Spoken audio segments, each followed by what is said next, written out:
Buenos días a todos, bienvenidos a este conversatorio sobre sistemas de cuidado en Hispanoamérica, experiencias y oportunidades para Colombia. Este evento es organizado por el proyecto Cuanta, Cuidado y Género de la Universidad Javeriana, de la Universidad de los Andes y de PNUD. Cuanta es un proyecto que busca contribuir al debate para el desarrollo de políticas públicas que prioricen la consolidación del sector de cuidado y la equidad de género en Colombia. Muchas gracias nuevamente por acompañarnos en este espacio. Estamos muy contentas de contar con la participación de expertas de distintos países que han estado en la construcción e implementación de políticas públicas relacionadas con el cuidado. En primer lugar, pues le doy la bienvenida a Alma Espino y hago una breve presentación de quién es ella. Alma fue una profesora, coordinadora y ya es casi de la casa de la Escuela de Género y Economía de la Universidad Javeriana. Alma ha sido investigadora de la Universidad de la República, es la presidenta del Centro Interdisciplinario de Estudios sobre el Desarrollo en Uruguay. Sus temas de investigación se centran en temas de género, mercado laboral y comercio. Muchísimas gracias, Alma, por aceptar esta invitación. Y también quisiera agradecerle especialmente a Ana Isabel Arenas de la Mesa de Economía Feminista, quien nos ayudó a contactar a varias de nuestras invitadas. Y por último, obviamente agradecerles a todas las invitadas por haber aceptado esta invitación. Entonces, sin más preámbulos, Alma, te doy la palabra. Bueno, yo debería decir que agradezco mucho la invitación y al haber formado parte, digamos, de esta iniciativa. Me alegra muchísimo poder tomar contacto con tantas amigas, colegas, hasta con mis compatriotas, porque a Clara no sé cuánto tiempo hace que no la veo, pandemia mediante, y bueno, desde luego tampoco a Patricia, o sea que muchas gracias, es una iniciativa muy linda, sumamente importante, porque para, bueno, por ejemplo, las economistas feministas como yo, el tema de las tareas del cuidado ha sido desde hace mucho tiempo casi una definición en términos de la perspectiva de la economía desde los feminismos, ¿verdad?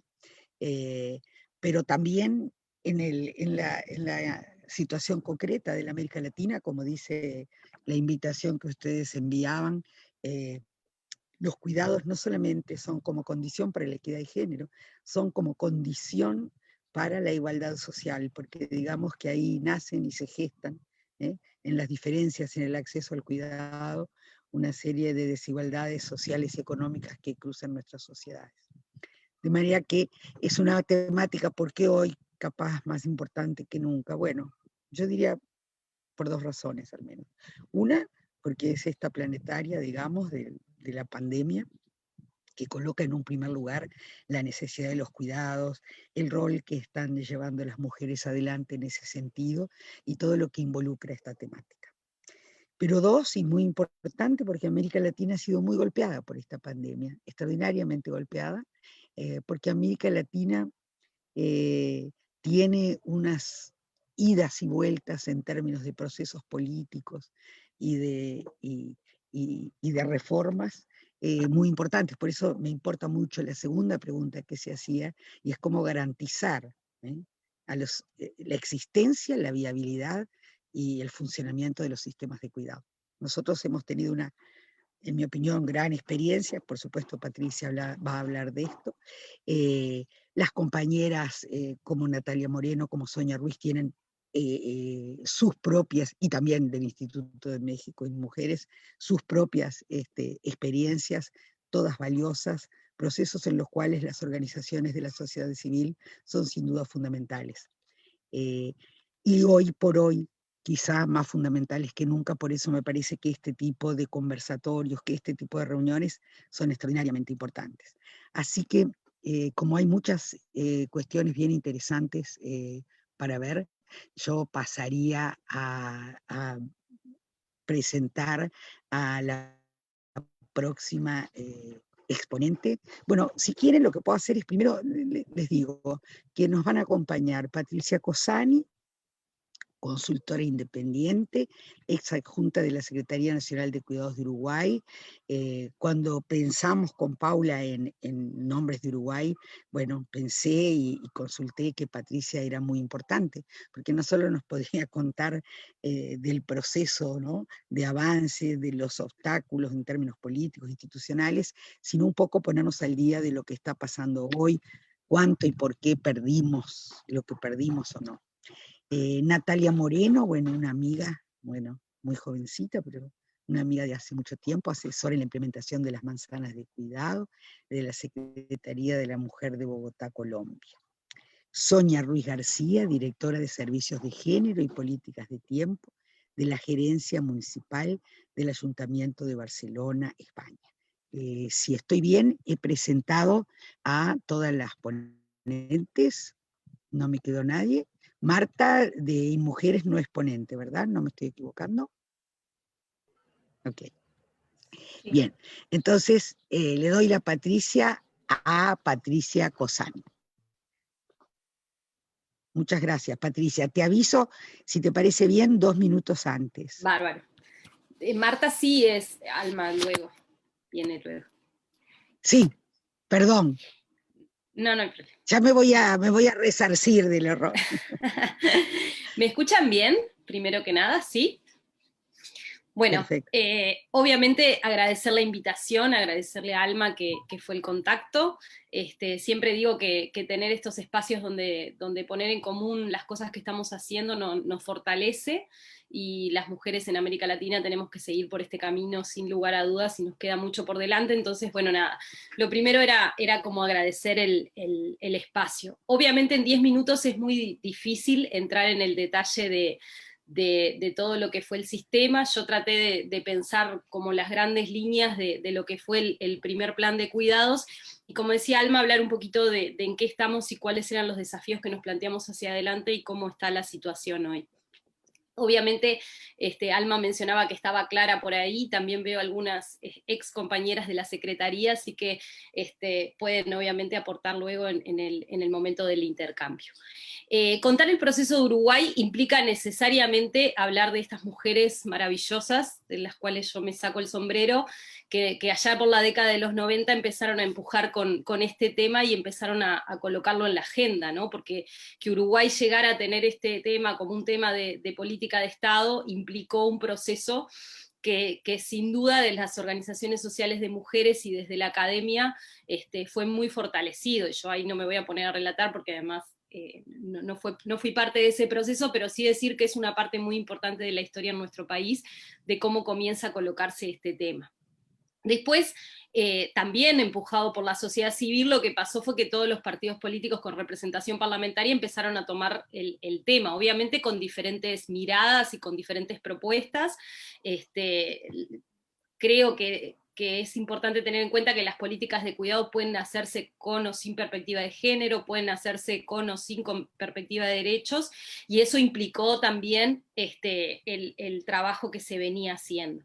El gobierno, cuando toma el tema en 2010, hace todo un proceso, que también fue un proceso muy importante. Cuando lo estábamos viviendo, creo que teníamos la ansiedad de comenzar a trabajar y de que el sistema sea una realidad. Hoy lo que podemos decir es que el proceso previo fue muy importante para la construcción de lo que luego el sistema llevó adelante a partir de la creación.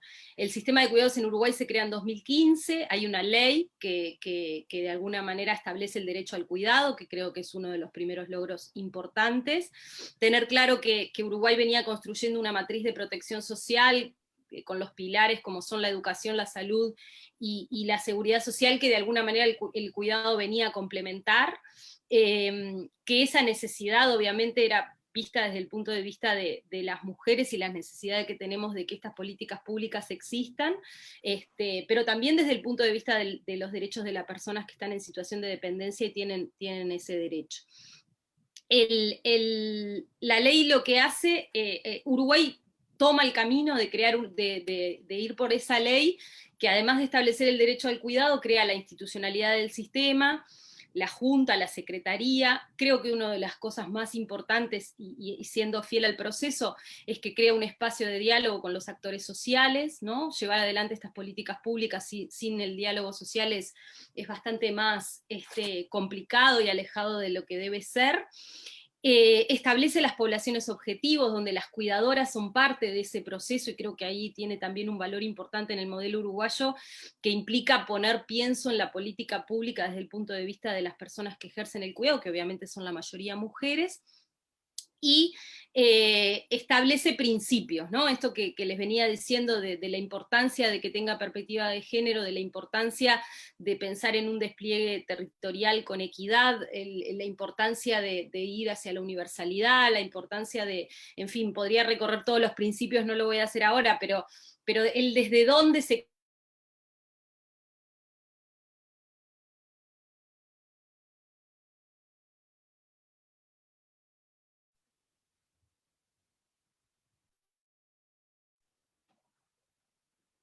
también es una cuestión muy importante para... Siento que se cortó. Sí, Patricia, se cortó un poquito, a lo mejor podés volver un minutito para atrás. Bien, les decía entonces que lo que establece la ley en esto de la gobernanza, del diálogo con los actores sociales, de la población objetivo, de incluir a las mujeres, la otra cuestión es el crear un programa presupuestal. Obviamente que la cuestión del financiamiento tiene muchos desafíos para adelante, pero la primera etapa era esto de empezar a identificar qué gasto tenía el Estado, qué inversión tenía el Estado en cuidados, y poder a partir de ahí empezar a pensar en un modelo de financiamiento que sin duda es uno de los desafíos que luego les voy a plantear. Esto es la ley. La Secretaría de Cuidados tiene un rol muy importante porque el sistema en Uruguay se concibe desde un punto de vista interinstitucional, intersectorial, y para que esas instituciones dialoguen, no tuvimos más remedio que articular, que trabajar en ese proceso de articulación institucional, donde no solo a nivel político, sino también a nivel técnico, a través de las comisiones y a través del trabajo en territorio de los y las compañeras, logramos que la máquina del Estado avance en este sentido que les estoy planteando. El plan de cuidados tiene 5 componentes. Yo creo que esta visión sistémica, de la cual Clara siempre nos hacía recordar la importancia, se reflejan 2 cuestiones. Por un lado, esta intersectorialidad que yo les mencionaba, tanto a nivel político como técnico, pero también en esto de mirar todos los componentes de la política pública, o de las políticas públicas, porque el sistema es un conjunto de políticas, eso también hay que tenerlo muy presente, y en esa mirada de los diferentes componentes, que ahora les voy a relatar muy rapidito, también se crea esa visión sistémica, ¿no? Y también se fortalece para mí la perspectiva de género a partir de poder instalar esa visión sistémica. Cuando hablo de los componentes estoy hablando de los servicios que se brindan. Los servicios o la política de cuidado propiamente dicha puede tener 2 modalidades, la más clásica, digamos, que son los servicios institucionales, donde el Estado puede darlos de forma gratuita o donde el Estado puede realizar transferencias monetarias para poder pagarlos, y la otra que es la política de tiempos, ¿no? Las licencias, digamos, que es más una política además más que es anterior y que está muy asociada a la seguridad social, tiene que ver también con el tiempo, la disponibilidad al cuidado, y obviamente el desafío que esto tiene con la incorporación de los varones. En ese sentido, en Uruguay se trabajó en 2 líneas, por un lado la primera infancia y por el otro lado las personas en situación de dependencia. El incluir el concepto de dependencia también fue un desafío, el que no todas las personas mayores o no todas las personas en situación de discapacidad requieren hoy en día cuidados. Eso no significa que la política de cuidados no debe ser amplia y pensar también en la prevención de la dependencia, pero bueno, en esta primera etapa fuimos a lo concreto, que era la atención a esas personas en situación de dependencia. En el caso de la primera infancia, obviamente se amplió la cobertura. Me preguntaban un poco en la previa, bueno, ¿qué tanto había alcanzado el plan? Yo creo que el plan, con el presupuesto que se tenía y con el tiempo que se tuvo, avanzó muchísimo. En el caso de la primera infancia, no puedo detenerme en cada uno de los servicios, pero sí contarles que hubo un desarrollo con empresas y sindicatos de centros de primera infancia, que para mí es uno de los más destacados, digámosle, ¿no? Porque estamos hablando también de un involucramiento de toda la sociedad, del mundo empresarial y demás, que son los centros siempre. Obviamente también hubo otras innovaciones más en localidades más pequeñas o en tantos servicios de infancia. Las licencias con este desafío de involucrar a los varones, bueno, que es también, después lo voy a mencionar, pero es uno de los desafíos que tenemos por delante, de seguir en esa línea. Nada, se logró de alguna manera, en cuanto a los servicios de primera infancia, una buena ampliación de cobertura. Quedaba camino por recorrer, hay algunas obras que quedaron en este momento por estrenarse, digamos, por inaugurarse, y bueno, y ahí tenemos también algunos ruidos que plantear. En el caso de la dependencia, se trabajó con la atención a la dependencia severa a través del programa Asistentes Personales, con crear centros de día que son diferentes a los conocidos clubes de personas mayores, ¿no? No hay solo una cuestión de socialización, también hay una cuestión de ejercicios físicos, cognitivos, de un trabajo hacia la autonomía o la prevención de la dependencia, y después la teleasistencia como otro servicio que, si bien no sustituye tiempo de cuidado necesariamente, sí viene a atender eso del gerenciamiento, ¿no? Yo siempre digo que muchas veces las mujeres tenemos muchos globitos, como hay por ahí una representación gráfica, donde quizás estamos trabajando, pero tenemos la cabeza en los deberes del jardín, o si mamá se habrá caído, o si, bueno, en fin, lo que es el gerenciamiento del cuidado, que también es importante. Voy rapidito porque ya se me fue el tiempo, desastre. Los otros componentes son la formación, ahí hay una cuestión del valor social de las personas que cuidan, de la trayectoria, trabajando en cuidados hace mucho tiempo. El otro componente, que es el de la regulación, donde ahí se trabaja sobre la calidad, donde se hizo un registro nacional de cuidados, donde hay indicadores comunes para poder medir la calidad de los servicios, sobre todo en el caso de la primera infancia, que era muy dispar de acuerdo a quién brindaba el servicio. La regulación laboral, sin lugar a dudas. Después el cuarto componente tiene que ver con la información y el conocimiento, y ahí viene todo lo que tiene que ver con la atención a la dependencia, con este concepto de dependencia que es nuevo, con crear una red académica que fortalezca la política pública y que nos permita seguir avanzando en los desafíos. El último componente es el cambio cultural, ¿no? Y acá el involucramiento de los varones creo que es la vedette. En Uruguay se hicieron campañas masivas de comunicación que fueron muy importantes. Esto de empezar a que la sociedad empieza a cambiar el sentido común de qué implica el cuidado, que genere el cambio cultural, que involucre a los varones, que pueda transmitir el disfrute en el cuidado, y por lo tanto lo que gana también la nueva masculinidad asumiendo estas tareas, y el derecho al cuidado, ¿no? Como una cuestión fundamental. Voy a los desafíos y termino, perdón que me pase un minutito.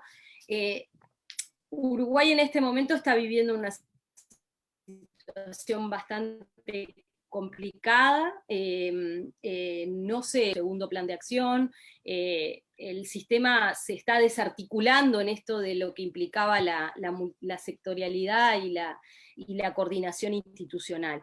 ¿Cuáles eran los desafíos que nosotros visualizábamos en ese momento? Uno es que el sistema de cuidados tiende a ser universal, y cuando hablo de universalidad estoy hablando de cobertura, pero también de calidad, o sea que la persona que tiene un servicio de cuidados en la capital también tenga la misma calidad que en el medio rural, ¿no? O sea, universalidad en el sentido amplio. El otro desafío es el que les mencionaba, seguir avanzando en el cambio cultural. Esto de que tuvimos licencias medio tiempo para varones, pero que solo el 2% de los varones tomaron esa licencia, habla de una necesidad de seguir trabajando muchísimo eso. Se trabajó desde la formación, se trabajó desde la transversalidad, se hicieron muchas acciones en torno a esto de incluir la perspectiva de género, pero bueno, yo creo que es un desafío que es, sin lugar a dudas, a largo plazo.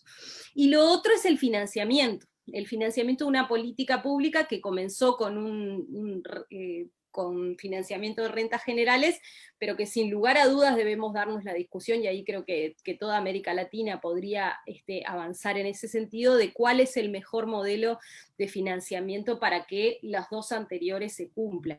Y acá estoy hablando de también pensar la articulación sectorial para que eso suceda, cómo se ejecuta, quién ejecuta, quién controla, ¿no? El modelo institucional yo lo veo incluido también en esta discusión.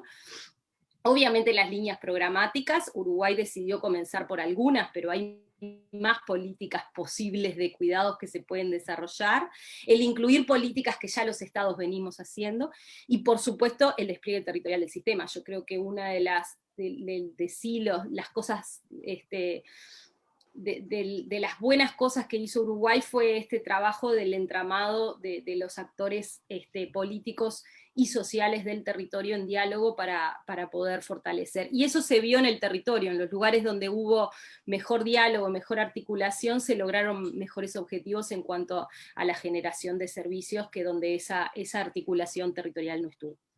Disculpen pasé unos minutitos, pero un poco era la idea del pantallazo y de los desafíos de que estamos en este momento, y obviamente después quedo abierta a las preguntas. Muchas gracias. Gracias, Patricia. Sí, yo creo que quedan ahí unas cuantas cositas que va a interesar que se conversen en las preguntas y en la discusión después que todas las panelistas hayan presentado. Bueno, y ahora primero disculparme porque tuve acá un lío con los archivos de Word y entonces no pude presentar a Marta Ferreira Beltrán, se me había borrado del archivo, pero te estaba mirando y te tenía presente, directora general de Autonomía y Empoderamiento para la Igualdad Sustantiva del Gobierno de México. Bueno, le damos la palabra y qué país tan diferente al de Uruguay en tamaño, en necesidades, en tantas cosas, ¿no? Entonces, Marta, muchas gracias por tu intervención. Gracias. Un retazo. Muchas gracias Alma por la presentación, Patricia por supuesto, muchas gracias también por haberme invitado y a todas las colegas. Realmente siempre es un desafío, yo decía, es importante escucharlas, pero también recibir la crítica, ¿no? Esa oportunidad también de escuchar de ustedes los aspectos que, es verdad que vamos a tener presentaciones muy, muy cortitas y van a quedar muchas cosas en el tintero, pero siempre es estimulante que estén aquí personas que yo he leído mucho y que respeto también muchísimo, por supuesto. Nos queda en el recuerdo de hace unos segundos los desafíos de Uruguay. Y entonces yo leía con mirada mexicana los desafíos de Uruguay y decía, madre, o sea, ¿cuáles van a ser y cuáles son nuestros desafíos? ¿No? O sea, efectivamente, hay muchas cosas de las que dijo Patricia, que bueno, ahorita voy a tratar de ser muy breve para que ocupar el tiempo que me han dado, pero creo que lo primero que quiero mencionar es un poco el modelo en el que nosotros estamos trabajando. Por supuesto, nosotras hemos bebido y estamos bebiendo de toda la experiencia, todo el conocimiento de las académicas que han trabajado sobre la economía feminista, sobre la experiencia de Uruguay, sobre las diferentes experiencias que hay en América Latina, desde Colombia, las manzanas de cuidado, las de Chile. O sea, hemos estudiado mucho esas experiencias para ver de ahí qué podíamos tomar, obviamente, y esto es como el conocimiento feminista, ¿no? Todo va increyendo, entonces yo siempre digo que el saber feminista es este saber acumulativo que tiene que ver con las experiencias, así que muchísimas gracias por eso. Nosotros lo que tratamos de hacer en México es un sistema, también un sistema de cuidados que sea progresivo necesariamente, porque no lo podemos instalar de un día para otro, ni las capacidades, ni los presupuestos, es un país gigante al lado de Uruguay. Efectivamente el tema territorial es importantísimo, pero el tema cultural también. O sea, hay muchas interseccionalidades que tenemos que considerar los territorios, la situación de pobreza, la ruralidad, o sea, hay diferentes miradas que tenemos que considerar. Entonces, la progresividad del sistema, un sistema incluyente también en el sentido de lo que decía Patricia, de la universalidad, en el sentido de que sea capaz de crear estructuras universales, pero también tomar la singularidad, porque México es un país muy variado y entonces un programa de cuidados que puede ser muy eficaz en la Ciudad de México puede no serlo en la sierra de Sonora, ¿no? Entonces tenemos que ser capaces de tener esa visión, y yo creo que ya el hecho de tenerlas desde un punto de partida ya nos garantiza que vamos a tener ese Pepito Grillo que nos está diciendo todo el tiempo que la diversidad es un elemento que nosotros tenemos que ser capaces de asumir, ¿no? O sea, es una responsabilidad de las políticas públicas con perspectiva de género, esta mirada, ¿no? Universal, global, pero también aterrizada.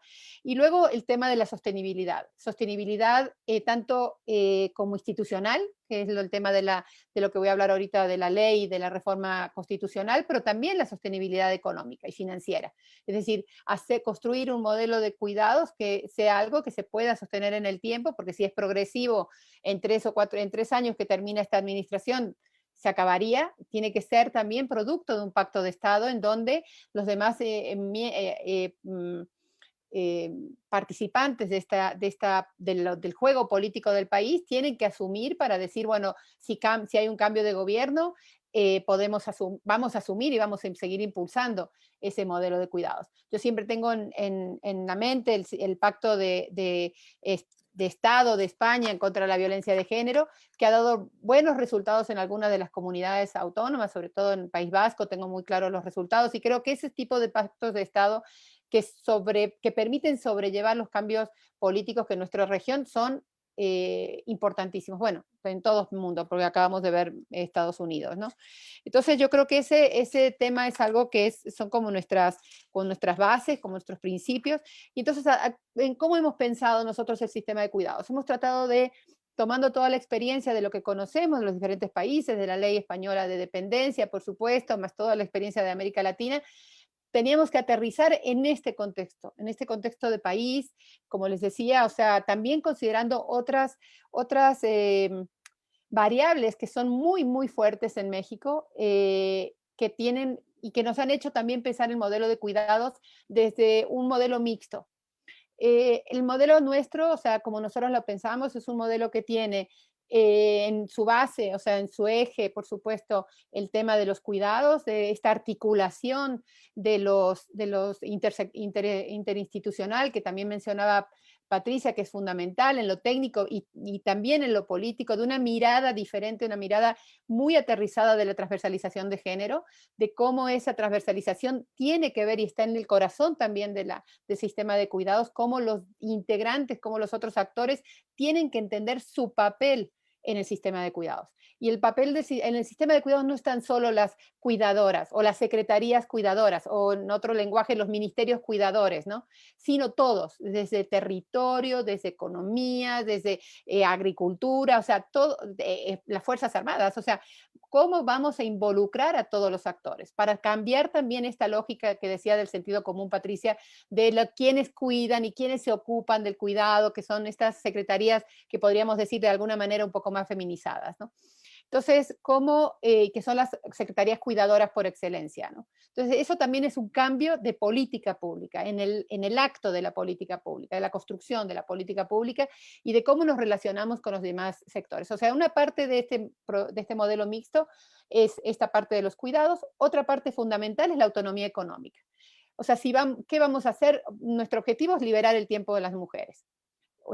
Dar calidad no solamente a la atención de los cuidados, cuidar a la cuidadora, en general lo uso en femenino porque generalmente son mujeres, pero también liberar el tiempo de las mujeres para su desarrollo, para sus proyectos de futuro, para su trabajo remunerado, para sus miles de cosas que pueden querer hacer.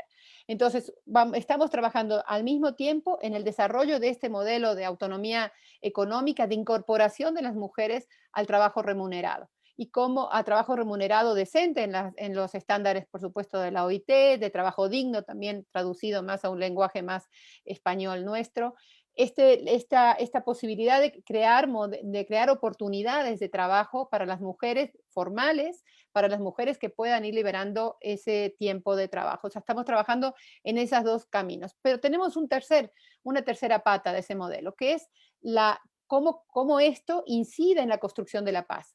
México tiene por eso lo decía antes, que México también, nosotros hemos tratado de pensar este modelo de cuidados como un gran modelo generador también de paz en las relaciones sexogenéricas, por supuesto, al interior de las familias, al interior en las comunidades, cómo contribuimos también a través de este sistema de cuidados a esta construcción de un modelo de país con más más pacificación, porque somos feministas, conocemos la fuerza de la división sexual del trabajo, la violencia que eso genera, y cómo si con la apuesta al sistema, a un sistema nacional de cuidados en este sentido, podemos empezar a revertir este paradigma en el cual vivimos, que es el de la división sexual del trabajo, ¿no? Que no voy a explicar, por supuesto, porque aquí todo el mundo es experto, pero quiero decir que ahí tenemos esa otra patita, o sea, la pata de la paz y la construcción de la paz, y cómo este modelo de cuidados o sea, es nuestra hipótesis y nuestra apuesta, va a tender también a pacificar esta sociedad, ¿no? Es una sociedad que necesita un gran trabajo desde todos los sectores. Y nosotros decimos, ok, nosotros no vamos a trabajar desde la defensa, no trabajamos desde las armas, no trabajamos desde el incremento militar, etcétera, sino trabajamos desde la construcción de relaciones de género más equilibradas y más equitativas. Y eso también tiene que ver con también trabajo territorial para que las mujeres que nos lo han dicho puedan circular en sus comunidades con mayor seguridad. Las mujeres del país, hemos consultado 5.000 mujeres. Esas 5.000 mujeres, entre ellas, nos han dicho que viven con miedo desde la mañana hasta la noche, atraviesan sus comunidades, sus barrios, no tienen aceras, veredas para caminar tranquilamente, tienen miedo en las plazas, no tienen luz suficiente, o sea, hay toda una construcción, también una reflexión sobre cuidar el espacio y cómo también el cuidado no solamente tiene que ver con, que eso también es otra de las partes de este sistema de cuidados y otro de los actores que van a entrar, que tienen que ver con la ecología. Es decir, cómo nosotras también vamos a dialogar con el cuidado del planeta, con el cuidado del territorio, con el cuidado del espacio. ¿Y cómo hacemos eso? Incorporando en esa mesa interinstitucional, en ese diálogo político y técnico, a esos actores que son novedosos, en todo caso, en México, a la hora de hablar de cuidados. Entonces, una cosa muy importante que tiene que ver 2 minutos. Sí, justo. Me asusté. Justo tiene que ver con algo que ha pasado en los últimos 2 meses en México, que es que se presentó una iniciativa, un dictamen importante, salió del dictamen positivo de la Cámara de Diputados sobre la reforma constitucional en materia de cuidados. La reforma constitucional al artículo 4 y al artículo 73, y va en 2 aspectos. Crear una ley de cuidados, o sea, el sistema, la ley que va a crear el Sistema Nacional de Cuidados, y hablar del derecho humano al cuidado, o sea, los cuidados como un derecho, y la reforma sobre el uso del tiempo. Entonces yo creo que esto era importantísimo para poder anclar el sistema de cuidados de manera institucional. Eso no quiere decir, como ustedes saben, que sea una garantía al 100%, pero sí es un elemento importante para poder traspasar el límite de esta administración a la siguiente administración. Sí necesitábamos eso para poder trabajar en la ley. Entonces ahorita ya estamos trabajando en ese proyecto de ley, o sea, todas las personas involucradas en el tema están aportando y pensando en esta ley que tiene que poner a actuar, como decía, lo contaba bien Patricia Cosani, en cómo van a repartir el trabajo y cómo le van a decir a cada uno y a cada una qué es lo que tiene que hacer. Entonces yo creo que en ese sentido nosotros también hemos trabajado, y ONU Mujeres ha sido muy importante, y CEPAL, en desarrollar un modelo de costeo que nos diga que nos convierta en el gasto en una inversión. En realidad lo que hemos podido descubrir con eso, y eso hemos convencido también a la Secretaría de Hacienda, que es fundamental, en que esto no es un gasto, esto es una inversión. Una inversión no solamente en justicia social, que nosotras todo ese discurso lo tenemos muy claro y muy consolidado, sino también una inversión económica. Cómo eso va a rentabilizar y va a ser rentable para la propia Secretaría de Hacienda a la hora de recaudar. Como la incorporación de las mujeres es la única alternativa que tenemos en este momento de pandemia para generar algo de crecimiento económico, la incorporación de las mujeres al mundo laboral reconocido y con derechos. Entonces yo creo que ese tema del costeo es muy, muy importante, y otro tema en el que estamos trabajando con la Secretaría de Hacienda, que es crear el espacio fiscal. Creo que ahí con eso ya voy a terminar, o sea, cómo estudiamos y cómo encontramos el margen de maniobra que el Estado mexicano tiene para poder financiar y para poder encontrar esto que Patricia lo decía antes, sobre el presupuesto, ¿no? El gran tema, la voluntad política, presupuesto y comprensión de las políticas públicas con perspectiva de género. Eso es todo. Muchas gracias, Alma. Muchas gracias. Muchas gracias a ti, Marta. Me parece que colocaste con mucho énfasis el tema de la sostenibilidad en términos institucionales y financieros, con este agregado, es decir, con esta nota respecto a que se trata de una inversión, pero no solo una inversión, como tú decías, en justicia social, sino una inversión económica y que en estos momentos puede ser efectivamente bases de crecimiento y base de mejora en los mercados laborales para las mujeres y en general para la gente. Me parece que eso es muy importante, y en esto de la sostenibilidad, es decir, tratar esto, ¿no? De que se convierta en una verdadera política de Estado y que no nos pase, porque si en México, en la Constitución, puede estar el margen de, por ejemplo, de déficit fiscal, bueno, podría haber algún otro tipo de disposiciones que nos aseguren los sistemas de cuidado. Le paso ahora la palabra a Natalia Moreno, asesora en la implementación de las manzanas de cuidado de la Secretaría de la Mujer de Bogotá, Colombia. Natalia, te escuchamos y te aviso 2 minutitos antes para que vayas redondeando. Vale, gracias Alma, muy buenos días a todas, a Marta, a Sonia, a Patricia, a ti Alma, a Paula, a Tatiana por organizar este conversatorio y pues a todas las colegas que se conectan desde los diferentes países y especialmente pues a mis compañeras de Bogotá, de la Mesa de Economía Feminista y de la Mesa de Economía del Cuidado, sin las cuales nada de esto estaría pasando con absoluta certeza.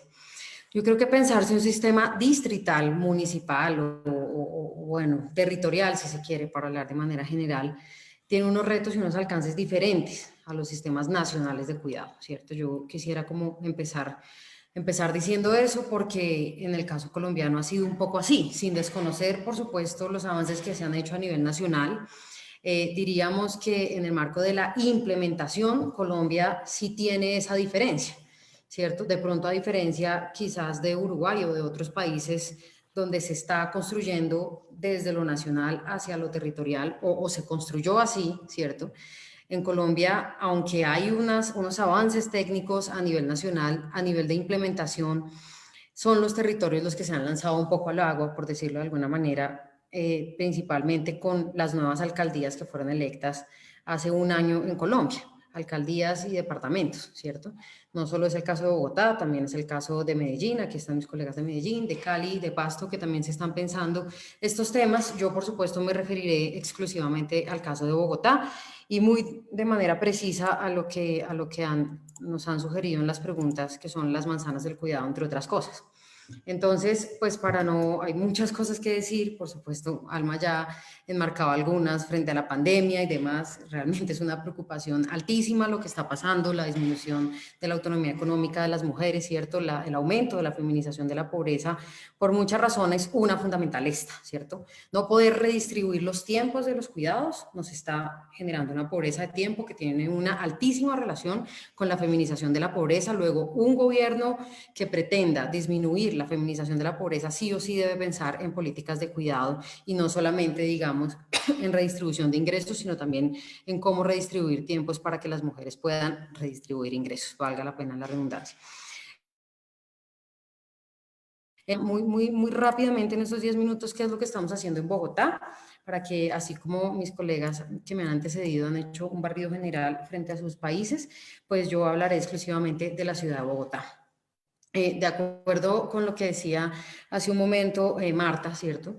Pensarse una ciudad cuidadora va mucho más allá de los sistemas de cuidado, ¿cierto? Esto transgrede otras esferas, otros temas, por ejemplo, el tema de la seguridad, entre otras cosas, y ese es uno de los propósitos de este Plan Distrital de Desarrollo, pero yo en este momento me voy a centrar exclusivamente en la propuesta del Sistema Distrital de Cuidados. Nosotras hemos partido de la idea de ya digamos bastante, diría yo, generalizada y aceptada a nivel internacional, que es que todo sistema distrital de cuidado o toda política de cuidado debe tener como máximos objetivos el modelo de las 3 R's, ¿cierto? Reconocer los trabajos de cuidado de quienes los realizan, reducir los tiempos de trabajo no remunerado de las mujeres y redistribuir los trabajos de cuidado con los hombres y con otros actores de la sociedad. Y sobre la base de esos objetivos macro, ¿cierto? De esa propuesta teórica que viene ya siendo aceptada en quienes lideramos estas políticas públicas a nivel internacional, es que hemos construido todo el andamiaje del sistema distrital de cuidado. Lo primero que quiero contarles es que este sistema está liderado por la Secretaría de la Mujer por muchas razones, pero diría yo una principal, y es que fue el movimiento de mujeres de Bogotá el que impulsó fuertemente esta propuesta. El movimiento de mujeres firmó un pacto con la alcaldesa, con nuestra alcaldesa Claudia López, en el que la alcaldesa se compromete a implementar este sistema distrital de cuidado con un enfoque, con una perspectiva de género principalmente, y es por eso, entre otras cosas, que es la Secretaría Distrital de la Mujer la que lidera este programa y este proyecto distrital en el que confluyen varios sectores de la administración y en el que deben confluir, como se ha pensado y como también, digamos, inspirado en el diamante del bienestar, ¿cierto? En el que debe haber una corresponsabilidad no solamente desde el distrito, sino también con el sector privado, el sector comunitario y, por supuesto, los hogares, que son quienes hoy más soportan la provisión de los cuidados a través del trabajo no remunerado de las mujeres. En ese sentido, el propósito general de dar la calidad de vida de las mujeres cuidadoras, ponerlas en el centro a través de estos 3 objetivos que he mencionado en el marco de las 3 R's. Así las cosas, para reconocer el trabajo de cuidado y quienes lo realizan, nos hemos planteado una estrategia que es la estrategia de cuidado a cuidadoras. Esta estrategia tiene 3 programas, digamos, fundamentales, inspirados en la experiencia internacional, entre esas Uruguay. Hemos tenido toda la asesoría técnica de Uruguay en cabeza de Julio Bango principalmente, entre otras colegas. Entonces, aquí, para reconocer a las cuidadoras, estamos planteando la implementación de 3 servicios, a la profundización de 3 servicios. Servicios de formación para las cuidadoras, servicios respiro, que son actividades de bienestar para desconectarse de esos cuidados, y el programa de relevos domiciliarios, que ya voy a profundizar a continuación. Esa es la primera estrategia, la primera línea del sistema de cuidado, que corresponde a ese gran objetivo del reconocimiento de estos trabajos. Para reducir las cargas o los tiempos de cuidado no remunerado de las mujeres, porque si no disminuimos sus tiempos de cuidado, no van a poder ir a estos servicios. Eso ya, digamos, es un hecho, ¿cierto? Entonces, es importante hacerlo en esa perspectiva y en la perspectiva de la dupla, ¿no? De que el sistema de cuidado atienda tanto a las que cuiden como a las personas que requieren altos niveles de apoyo. Es la expresión que hemos usado, ya no usamos la palabra dependencia, ha sido parte del diálogo que hemos tenido con los movimientos, principalmente de discapacidad. Entonces, para reducir los tiempos, estamos trabajando en una estrategia de ampliación y cualificación de los servicios para las personas que requieren cuidado, como por ejemplo, los niños y las niñas menores, las personas con discapacidad, las personas adultas mayores. Queremos ampliar horarios, por ejemplo, de atención en los colegios, queremos ampliar servicios como por ejemplo los nuevos servicios de lavanderías públicas, entre otras cosas que podríamos profundizar después, para descargar a las mujeres y permitirles acceder a los servicios de la estrategia de cuidado a cuidadoras. Y para redistribuir los trabajos de cuidado principalmente con los hombres, hemos creado una estrategia que es la estrategia de cambio cultural, dirigida a la ciudadanía en general, pero principalmente a los hombres. Nuestro eslogan es: a cuidar se aprende, ¿cierto? El cuidado, como cualquier trabajo, se puede aprender, y vamos a establecer servicios como por ejemplo la escuela del hogar para los hombres, en donde vamos a desarrollar capacidades en los hombres en la cocina, en varias actividades de cuidado para poder aumentar la corresponsabilidad de los cuidados al interior de los hogares. Y finalmente, todas estas estrategias y estos servicios operarán a través de los servicios generales del distrito y de los servicios territoriales, que son las manzanas del cuidado y las unidades móviles de servicios del cuidado.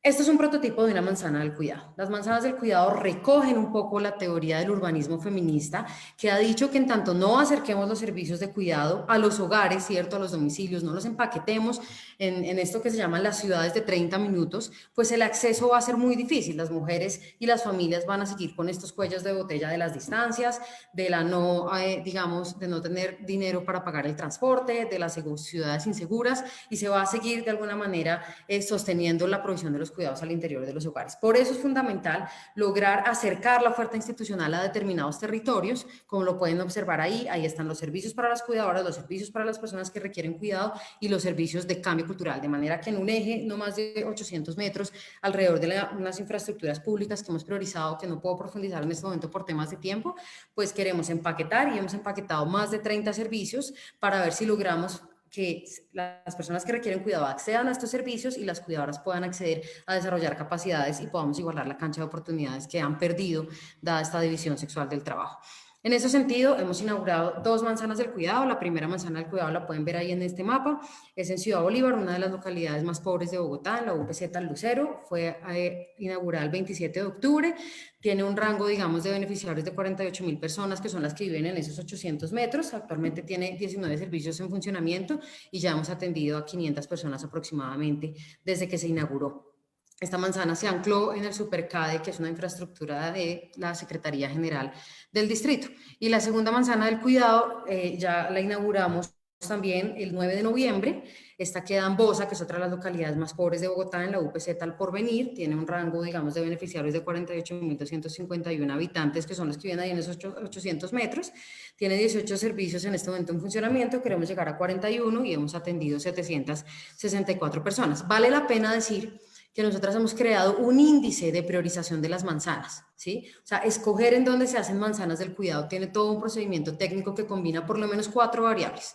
Necesidades de cuidado, o sea, presencia de estos grupos que hemos priorizado que requieren altos niveles de apoyo, concentración de cuidadoras, principalmente de mujeres que realizan estas tareas de forma principal, y un cuarto componente que es el componente de la participación ciudadana. En Bogotá los presupuestos en las localidades pasan por un proceso de participación ciudadana, la ciudadanía escoge en qué quiere invertir y hay unas líneas de sistema de cuidado donde ciertos territorios han priorizado que se invierta la plata de las alcaldías locales. Y finalmente, ya para ir terminando, porque ya veo que ya pasaron mis 10 minutos, quiero contarles que otra de las estrategias en las que queremos aterrizar estos servicios y estas estrategias que he presentado en la primera diapositiva son las unidades móviles de servicios de cuidado. Bogotá, aunque mucha gente pues no lo sabe, el 70% de su territorio es rural y tiene una localidad que es 100% rural, que es Sumapaz. Para nosotras es fundamental poder llegar también al sector rural, ¿cierto?, con los servicios del Sistema Distrital de Cuidados, y esto solo es posible mediante este tipo de unidades móviles, dado que en la ruralidad pues la noción de manzana no aplica, ¿cierto? La noción de manzana es una noción bastante urbana, diríamos de alguna manera. Y también tendremos otra unidad móvil que llegará a otros sectores de la ciudad donde no tenemos manzanas del cuidado. Este es otro de los programas que no quiero pues terminar sin contarles que vamos a inaugurar en julio de este año, que es el programa de relevos domiciliarios, también inspirado pues en otros países. En este momento pues estamos en una alianza con ONU Mujeres para conseguir una consultora que nos ayude en el diseño y en la implementación de este programa. ¿Sí? El objetivo pues es relevar a las mujeres determinadas horas a la semana de sus tareas de cuidado con el fin de reducir pues sus tiempos de cuidado para que puedan acceder a los servicios de formación y respiro. Y es un programa, creo yo, ejemplar en materia de generación de empleo con enfoque de género, ¿cierto? Reactiva el sector de cuidados remunerados, nos ayuda a redistribuir tiempos con las mujeres al interior de los hogares para que accedan a los servicios y pues genera empleo y redistribuye ingresos. Diría yo que puede ser un ejemplo de un buen programa que se puede implementar en el marco de la pandemia. Esas son las metas que tenemos para el Contraenio en materia de atenciones desde la Secretaría de la Mujer. Y para terminar les diría, nuestra apuesta es dejar una manzana del cuidado por localidad. En Bogotá hay 19 localidades, 2 unidades móviles implementadas priorizando la ruralidad, 10.500 mujeres cuidadoras formadas. Estas son las metas de la Secretaría de la Mujer, pero a nivel distrital son mucho mayores, 7.000 personas vinculadas a los talleres y 6.000 relevos. Y como retos tenemos muchos, pero priorizaría 4, lo que implica armonizar los servicios en el distrito en dupla, o sea, que en simultáneo se presten los servicios para las personas que requieren cuidado y para las cuidadoras. Eso es un gran reto. Generalmente los sectores tienen pues unas políticas y unas regulaciones muy estrictas, ¿cierto? Estamos teniendo pues un gran reto en ese sentido interinstitucional, crear modelos jurídicos que nos permitan operar de manera intersectorial en mismas infraestructuras también es todo un reto que estamos llevando a cabo ahorita en la administración. Generar la estrategia de corresponsabilidad con el sector comunitario y el sector privado no ha sido fácil para nosotras poder aterrizar cómo el sistema de cuidado opera con el sector privado y opera con el sector comunitario, con las comunidades, ¿cierto? Y finalmente tenemos un reto que es dejar un acuerdo de ciudad, una ley de ciudad que reglamente el sistema distrital de cuidado para que pues dure por los próximos años y no se acabe cuando termine esta administración. Entonces, de manera muy concreta, ese es un resumen de lo que llevamos y nuevamente pues les agradecemos mucho todas las asistencias técnicas que nos han hecho desde todos los países, porque con muchas que están acá ya hemos conversado, como con Marta, como con Uruguay, con España, también tenemos un intercambio buenísimo con Barcelona y bueno, seguiremos construyendo en conjunto este gran proyecto. Muchas gracias.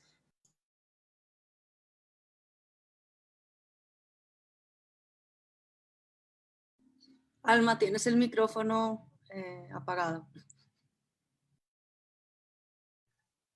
No, quería agradecerle a Natalia su participación, porque colocó con más énfasis dos dimensiones, ¿no? Bien interesantes, sobre todo para quien conoce Bogotá, ¿no?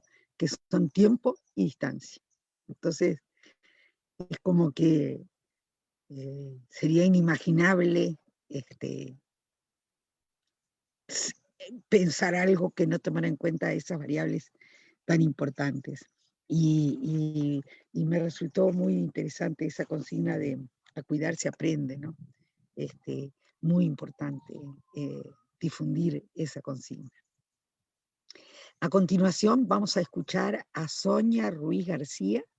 Ella es directora de Servicios de Género y Políticas del Tiempo de la Gerencia Municipal del Ayuntamiento de Barcelona, España.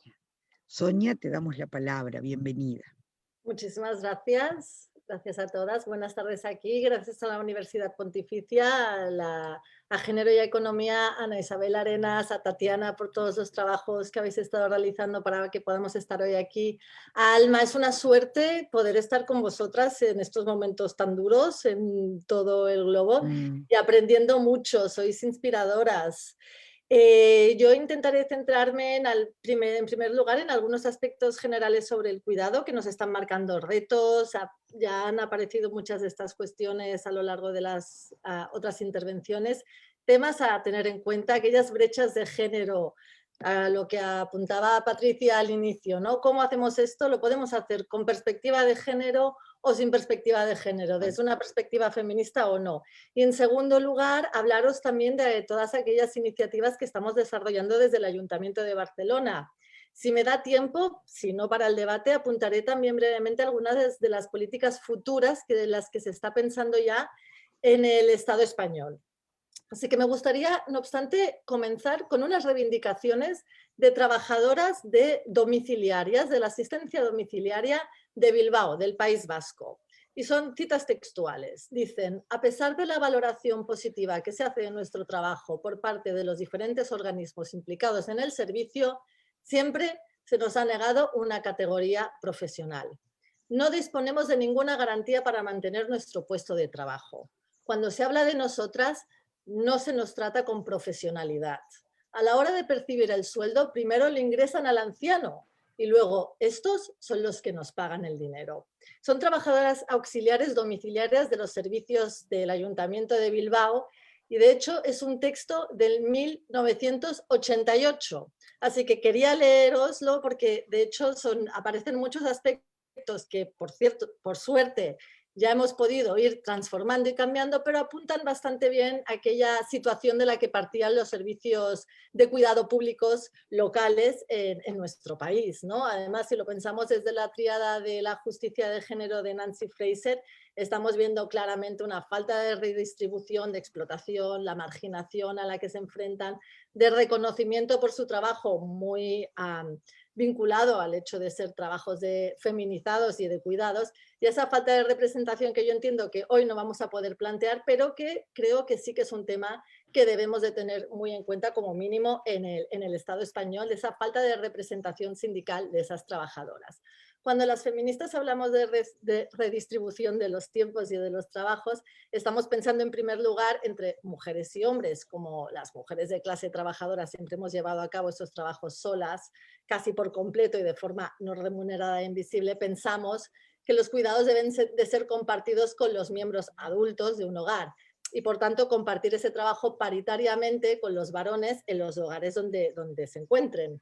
Contamos también con redistribuirlo muchas veces más allá de la familia nuclear y a través del apoyo mutuo. De esto también sabemos todas mucho, ¿no? De las amigas, las redes vecinales, las comunitarias, generalmente también compuestas de nuevo por mujeres.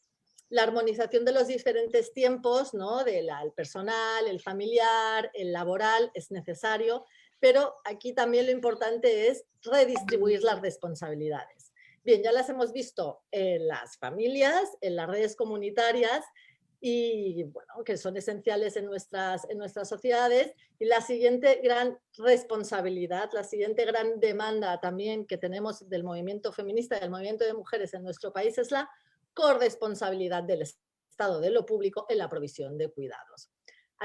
Hablaba Marta Ferreira de nuestra ley de dependencia. En el Estado español tenemos una ley que se aprobó en 2006, que es la Ley de Promoción de la Autonomía Personal y Atención a las Personas en Situación de Dependencia, de la que hablamos como Ley de Dependencia.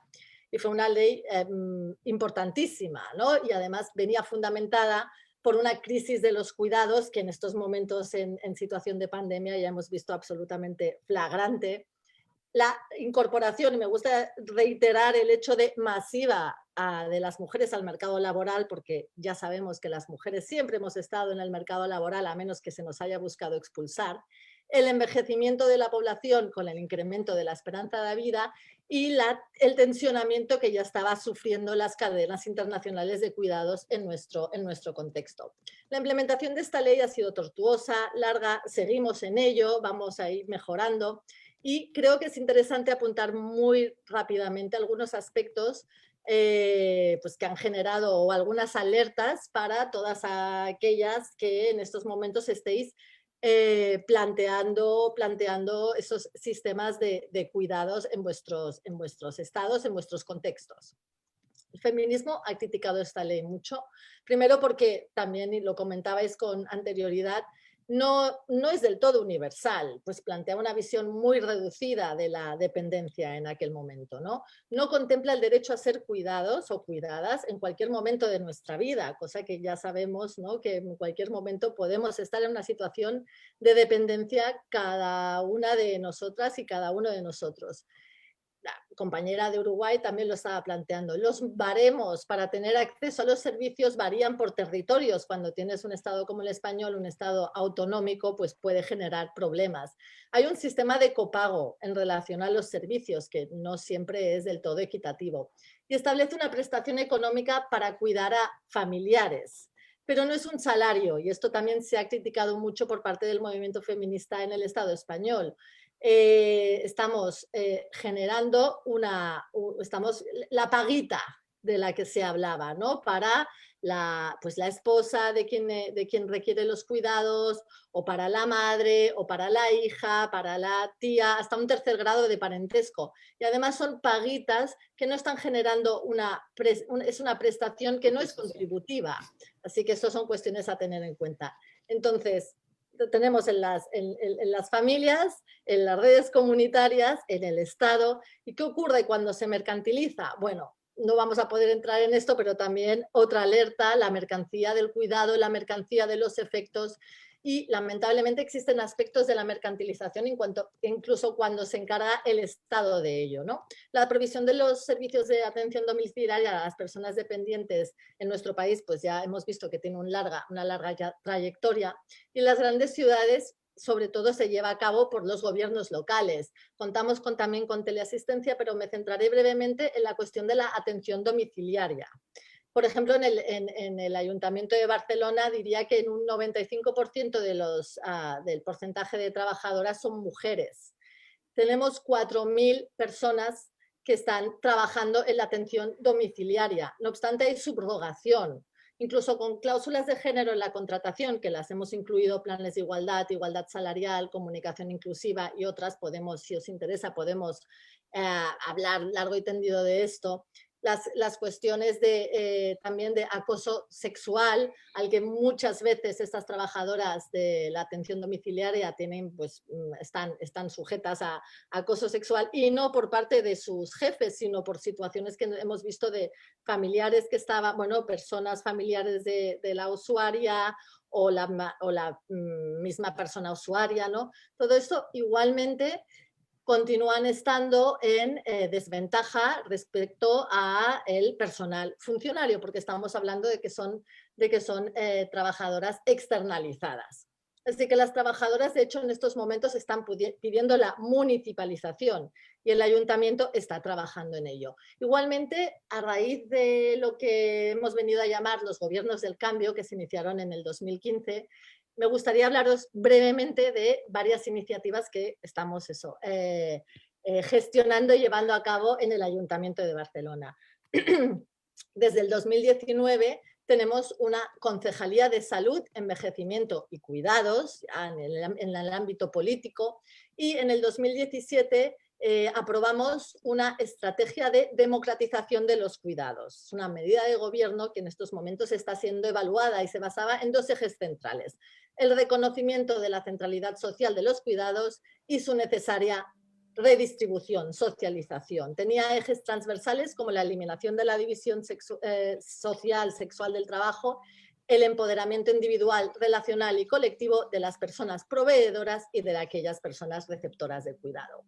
Varias acciones rápidas: promoción de la corresponsabilidad de los hombres, prepárate para cuidar, de lo que también hablaban las compañeras, el impulso de la covivienda, ayudas a la rehabilitación funcional de viviendas con personas con discapacidad, un programa que es muy importante en el Ayuntamiento de Barcelona, que es el Tiempo para ti, otro proyecto también que es el Respiro para aquellas personas que son cuidadoras.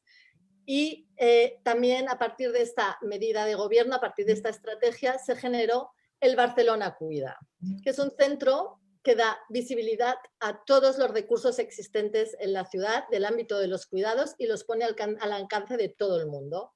Es un espacio de referencia para facilitar a la ciudadanía información sobre todos los servicios y recursos del territorio y fomentar también el intercambio y el trabajo en red de los dispositivos. ¿Tengo tiempo todavía?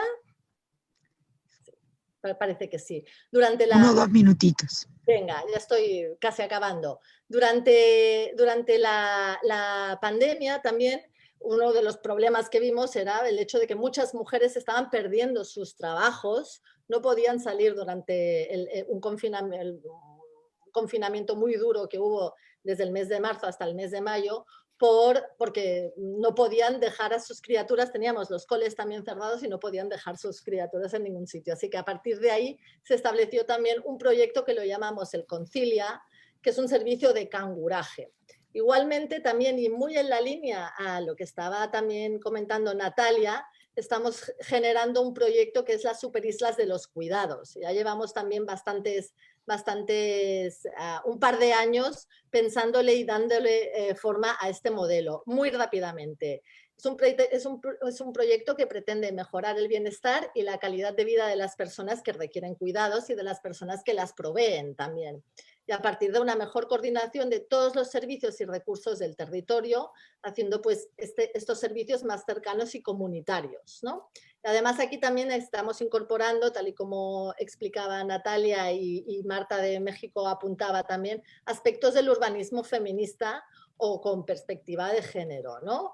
El despliegue territorial. Los objetivos son, pues esto, acercar al vecindario los servicios de cuidado, facilitar, potenciar y dinamizar estos espacios de relación colectiva, el promover la corresponsabilidad de los cuidados, promover espacios de trabajo entre profesionales y servicios, sensibilizar a la ciudadanía sobre el reconocimiento y la centralidad del trabajo de cuidados y promover actuaciones para garantizar un espacio de cuidado en un entorno que cuida. Nuestro objetivo es hasta el 2023 tener 17 territorios de estos espacios de cuidados, ¿no? Y la dimensión será inferior a la del barrio, entre unos 10.000 y 30.000 habitantes por superisla del cuidado.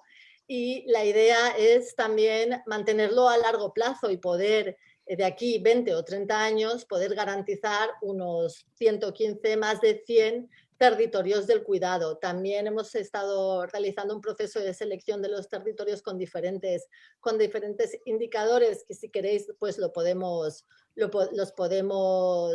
comentar durante el debate.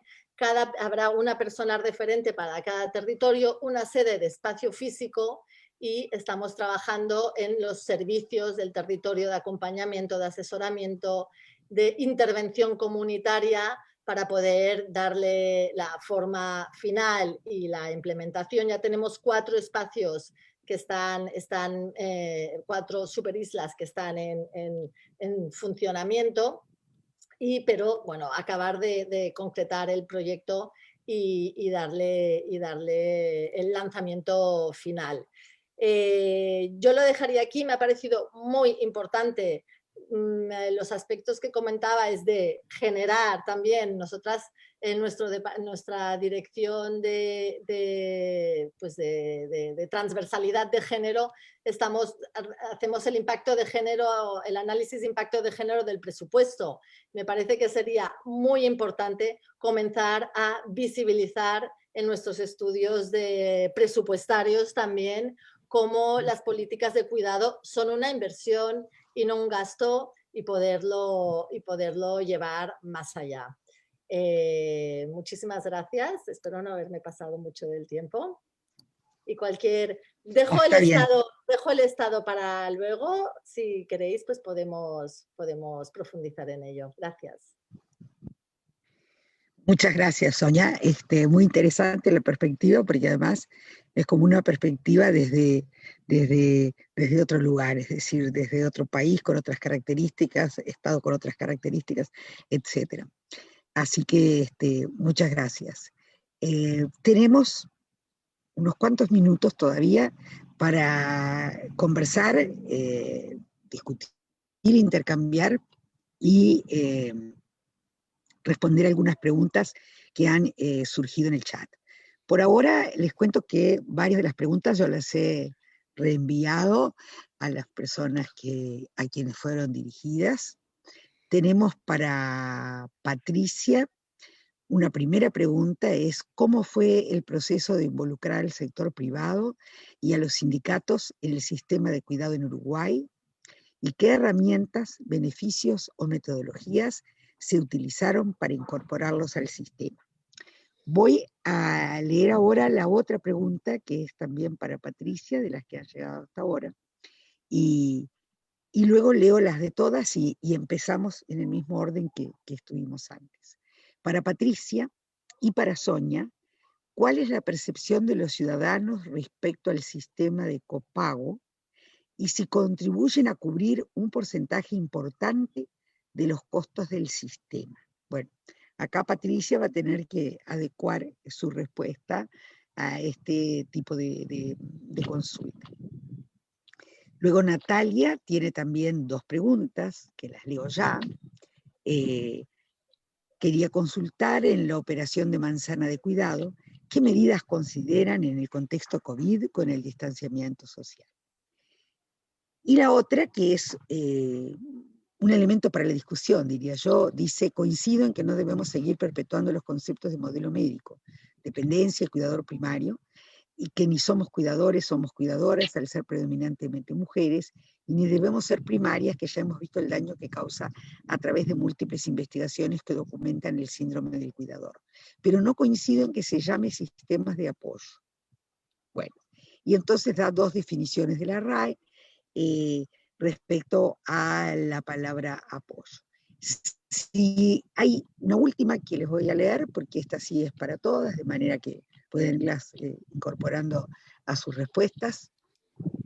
Es algo que obviamente nos interesa mucho a todas y todos los que estamos aquí. ¿Cómo lograr que en los cambios de gobierno se mantengan estas políticas como de largo aliento y se puedan mantener, digamos, pese a los cambios en la dirección de esos gobiernos? Entonces, bueno, una preocupación que ha sido manifestada que tiene que ver con la sostenibilidad y los cambios de signo político. Le paso entonces, si les parece bien, vamos en el mismo orden, podría comenzar, Patricia, y voy a ir tomando nota de nuevas preguntas. Patricia. Bien, muchas gracias, Alma. Comienzo por la primera, en realidad, que es los centros siempre, cómo se involucró al sector privado. Yo les decía que obviamente el desafío que tiene el sistema concebido como no solamente las políticas que se brindan de cuidados de parte del Estado, sino los servicios privados, que también el Estado tiene un rol, ¿no? En esto de que Sonia traía, de los cuidados que hay que tener, también en el medir la calidad o en el habilitar los diferentes servicios, el Estado tiene un rol. Básicamente lo que tuvimos que hacer fue un trabajo bastante arduo en el sentido de ir dialogando con el sector, sobre todo con los empresarios, con el sector empresarial, para entender por qué había la necesidad de apuntar a servicios de cuidado. Eso fue un trabajo que nos llevó al principio mucho tiempo. De hecho, el primer año no tuvimos tantos servicios implementados como hubiéramos querido. Sin embargo, al terminar el quinquenio teníamos más demanda de la que podíamos cubrir, y eso lo que daba cuenta era de un proceso donde se iba identificando la necesidad. Lo primero que teníamos es un marco conceptual. Obviamente acá el rol de la academia que yo mencionaba al principio, que es tan importante, nos da pistas también de las problemáticas que las mujeres que sí llegan al mercado de trabajo, que sí están por dentro del mercado de trabajo, igualmente tienen. Yo hablaba hoy del gerenciamiento del cuidado, pero también pasa con el ausentismo, también pasa con las carreras interrumpidas por la maternidad. En fin, hay un montón de problemas, hasta la performance, digamos, de las trabajadoras al momento de tener a sus hijos cuidados. Y lo otro es el involucramiento de los varones. Muchas veces se piensan en servicios dentro de empresas donde están las mujeres, porque somos las mujeres las que tenemos que hacer esa tarea. Entonces, el poder ampliar esa gama de argumentos, digamos, fue como una cuestión importante. Lo otro fue desarrollar un instrumento que nos basamos en un instrumento de Naciones Unidas, del PNUD específicamente, que lo que hacía era diagnóstico de las necesidades de cuidados de las personas que trabajaban en esa empresa, que estamos hablando de hijos e hijas, pero también de personas con discapacidad o personas mayores que no necesariamente sean hijos o hijas, sino que podían ser parte de la familia. Ese diagnóstico de alguna manera daba cuenta de lo que esa empresa necesitaba en materia de servicios de cuidados para sus empleados y sus empleadas, y que de alguna manera se traspasa después en esta idea del territorio que yo mencionaba hoy, que las compañeras tanto en Colombia como en México lo vienen trabajando, que tiene que ver con cuál es la necesidad de ese territorio dado en el cual se van a desarrollar las soluciones de cuidado. A partir de ahí lo que se hacía era una especie de sociedad, digamos, donde el sindicato gestionaba los centros, o sea, era quien se encargaba de la gestión del centro. La empresa lo que ponía era la infraestructura para que ese centro funcione.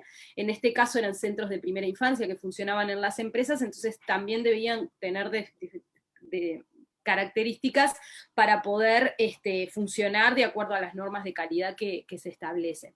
Y después, desde el Estado, lo que hacíamos era financiar los gastos de funcionamiento y de recursos humanos para poder poner a funcionar ese centro. Esa era un poco la estrategia en común, y a partir de ahí se trabajaba en generar estos centros. Respecto al copago y la discusión de financiamiento, en Uruguay se utilizaron servicios de financiamiento, solidario de copagos para el programa de asistentes personales, o sea, el que atendía la dependencia severa, y para el programa de teleasistencia. Hubo resistencias, obviamente, y hay acá muchas discusiones que tenemos que tener por detrás, y ya lo uno a la última pregunta de la sustentabilidad. Cuando nosotros hablamos de copagos, estamos hablando de un servicio que es financiado por el Estado a través de rentas generales, y que de alguna manera, de acuerdo al... ¿Se cortó? ¿Hola? No, yo te estoy escuchando perfecto.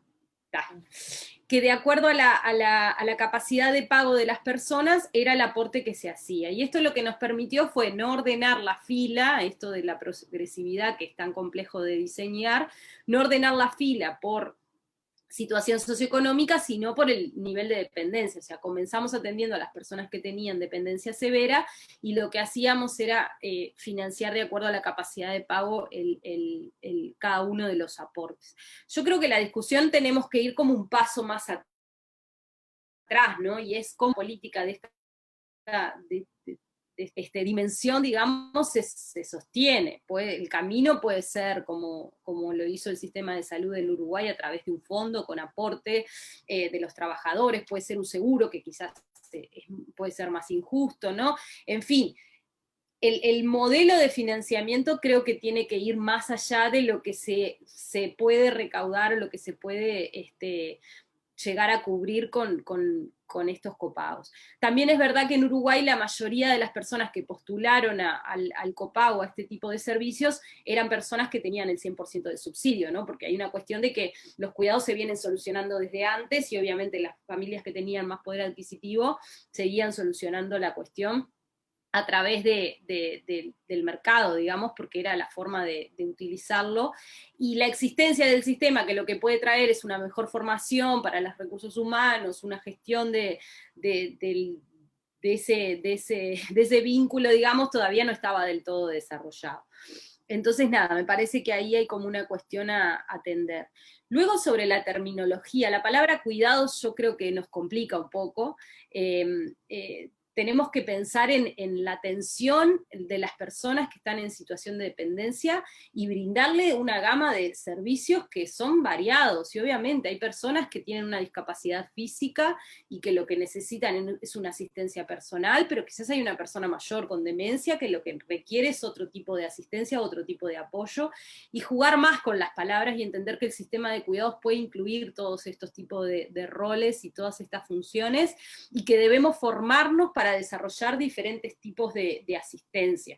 Y que el cuidado no implica solamente que la persona respire y coma, sino que hay muchas más cosas atrás que tiene que ver con el fomento de autonomía, que tiene que ver con el desarrollo infantil adecuado, que tiene que ver con ser parte de una sociedad donde el derecho al cuidado sea un derecho y que por lo tanto incluya como todas estas cuestiones.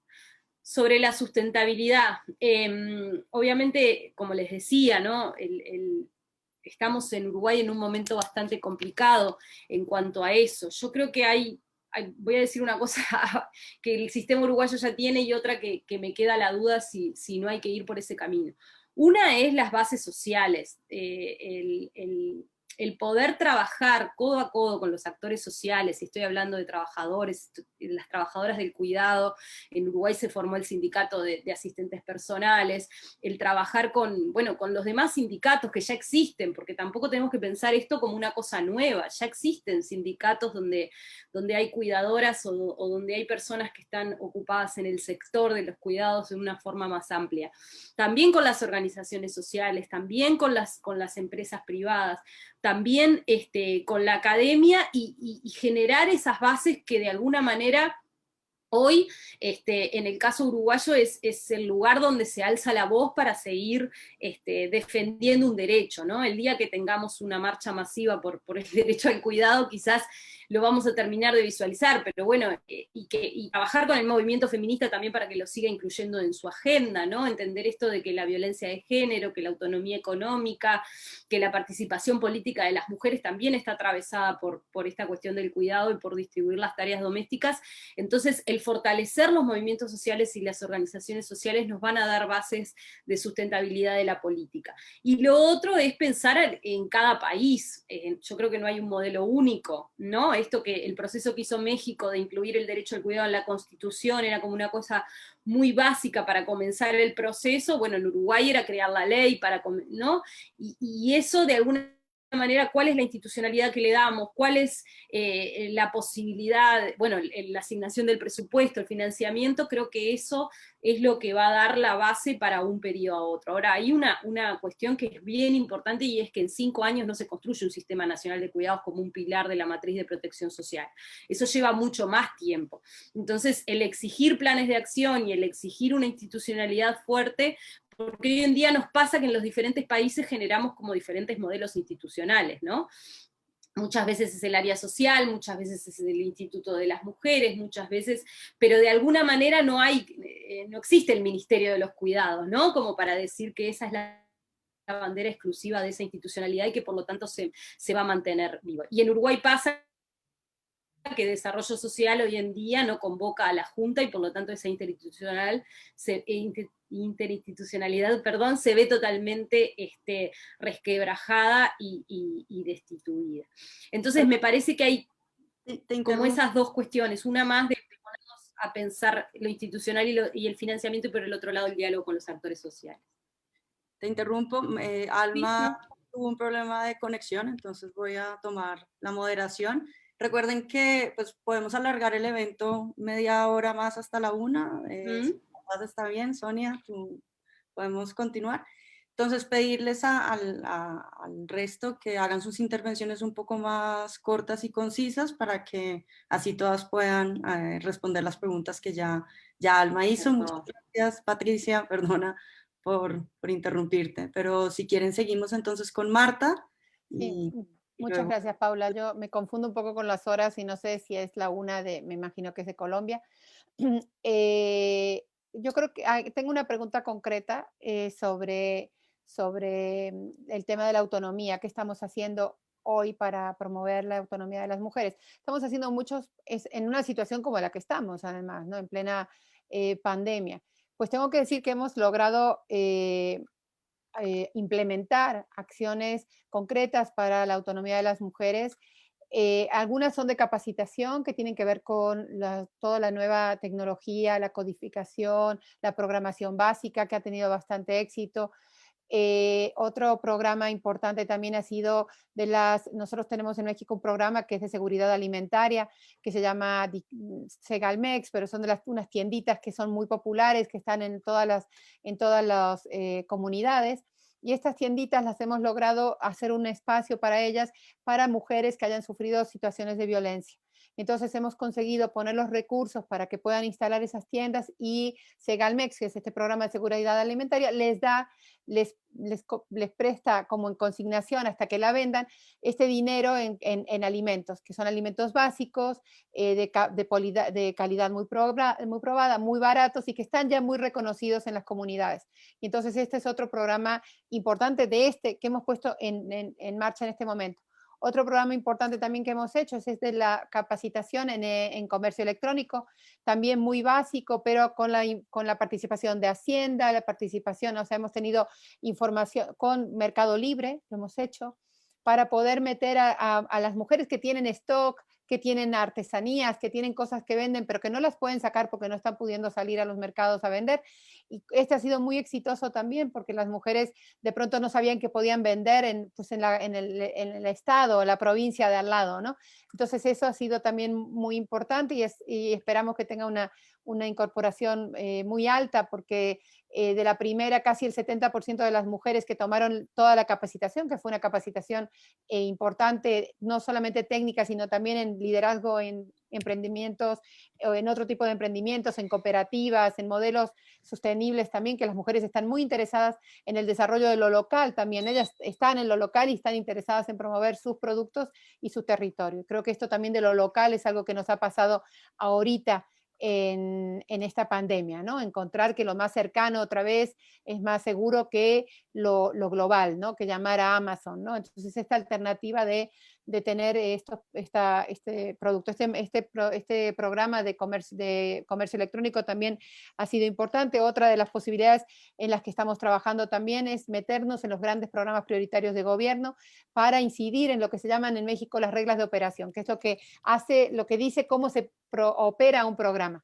Y ahí obligar a la contratación de mujeres también para que este beneficio de esta cantidad de presupuestos que se utiliza en los programas prioritarios de gobierno también incida concretamente a las mujeres, porque si no ya sabemos cómo es, generalmente pues son programas que contratan a hombres y cuando contratan a las mujeres las contratan en los niveles más bajos de contratación, ¿no?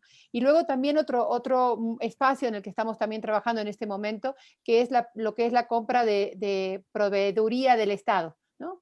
O sea, obligar con un porcentaje a que la compra de la proveeduría del Estado, papelería, etcétera, todo lo que se compra, sea para pequeñas empresas de mujeres.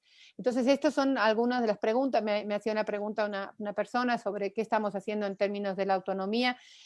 Son lo que hemos podido avanzar en este año en materia de autonomía. Ustedes tienen que saber también que InMujeres es un órgano rector.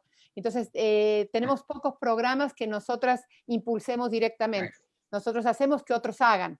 Entonces, todo lo que hacemos es dialogar con economía, dialogar con Hacienda, dialogar con los otros actores que nos permiten influir de manera con la perspectiva de género, pero también con la perspectiva interseccional, que creo que es algo que también atraviesa todas las ponencias de lo que hemos hablado aquí, que aunque decimos, ¿no?, perspectiva de género, sí, yo soy consciente de que todas estamos hablando de esta mirada también que complejiza la desigualdad y que nos obliga también a aterrizar muchísimo más y no solamente hablar de género. Entonces, lo último que quería comentar también es, pensaba mucho en el tema del cambio cultural, que casi todas son acciones dirigidas a varones, ¿no? Yo creo que cuando hablamos de cambio cultural también tenemos que aceptar que hay una buena parte de las resistencias que están también en manos de las mujeres.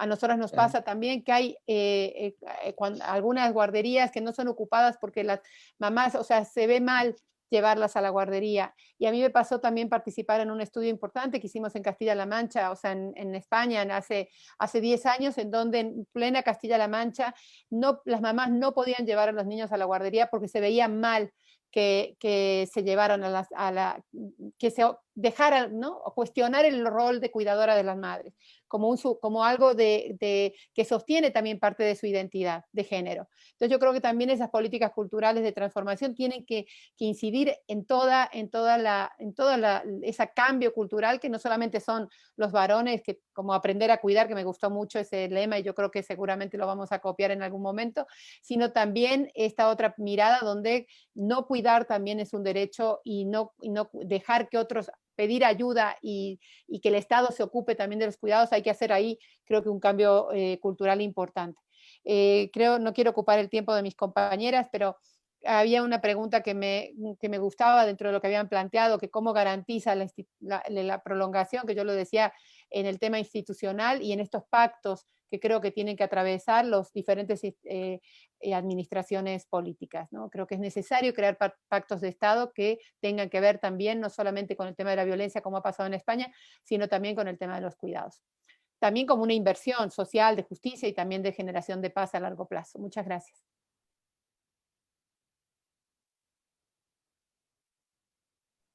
Gracias, Marta. Bueno, no sé, Alma, ¿sigues conectada o no? Creo que otra vez la perdimos. Bien. Sonia, si quieres, perdón, íbamos Natalia, ¿no? Nati, si quieres hacer tu intervención y de último Sonia. Gracias. Dale, gracias. Pues es una pregunta difícil, o sea, la última pregunta que me hace Alma, voy a empezar por ahí, es una pregunta bastante complicada que además, como lo dije en la intervención, pues es un poco fruto de los diálogos que hemos tenido con el movimiento de personas con discapacidad, o por lo menos con una de las vertientes del movimiento de personas con discapacidad. Entonces, digamos que de alguna manera utilizar la palabra altos niveles de apoyo para referirnos a las personas que predominariamente o prioritariamente más bien requieren los servicios del sistema, ¿cierto? Como se ha definido en la mayoría de sistemas de cuidado, niños, niñas, adultos, adultas mayores o personas con discapacidad, en vez de utilizar la palabra personas dependientes, ¿sí? Ha sido un llamado que nos han hecho las organizaciones por cuanto la carga de la discapacidad ya no recae en las personas, ¿cierto?, sino de alguna manera en la corresponsabilidad de los estados para promover la autonomía y el desarrollo integral y la inclusión de las personas con discapacidad.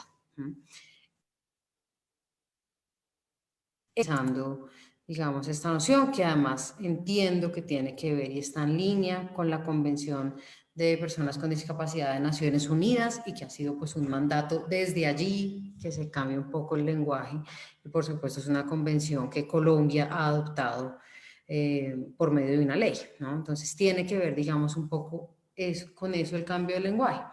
Tradicionalmente en la mayoría de estudios de otros países, incluso a nivel nacional en Colombia, se utiliza el término de personas dependientes. Nosotras hemos definido no utilizar más ese término, sino acogernos un poco a lo que dice la Convención y a lo que nos han sugerido los movimientos sociales. Esa es la explicación de por qué utilizamos la palabra altos niveles de apoyo para referirnos a las personas que prioritariamente requieren los servicios del sistema. Y por otro lado, pero bueno, es una discusión, ¿cierto? Como toda categoría, pues es fruto de las luchas sociales y pues estamos en ese diálogo y en esa innovación también conceptual, escuchando a los movimientos sociales. Estamos todavía, digamos, en esas discusiones. Frente a cómo pues, se están atendiendo los servicios de las manzanas del cuidado en el marco del COVID. Eso es una pregunta pues, interesante. Nosotras inauguramos las manzanas en medio de la pandemia. O sea, nosotras nunca hemos tenido manzanas sin pandemia, ¿sí? Que era un poco como, pues, como se pensaron cuando empezó este gobierno en enero del año 2019, donde pues, nadie se esperaba lo que está pasando, ¿cierto? Entonces, por supuesto, eso ha pues, mermado mucho la posibilidad de brindar ciertos servicios, principalmente los de adultos mayores y los de niños y niñas. En Bogotá todavía están cerrados esos centros, ¿no? Todavía están cerrados los centros de adultos mayores, tuvieron alguna apertura, digamos, gradual en algún momento, pero pues en este momento pues estamos en el segundo pico en Colombia y no es posible, no se ha podido hacer el retorno presencial a clases de jardines ni de colegios en el país. Se pensaba que hoy iba a ser y pues no será porque estamos en el segundo pico, de manera que por supuesto pues ha habido cierres de servicios por la pandemia y pues eso ha mermado las atenciones y los que se han logrado mantener abiertos para otro tipo de poblaciones pues han disminuido por lo menos en un 50% su capacidad, ¿no?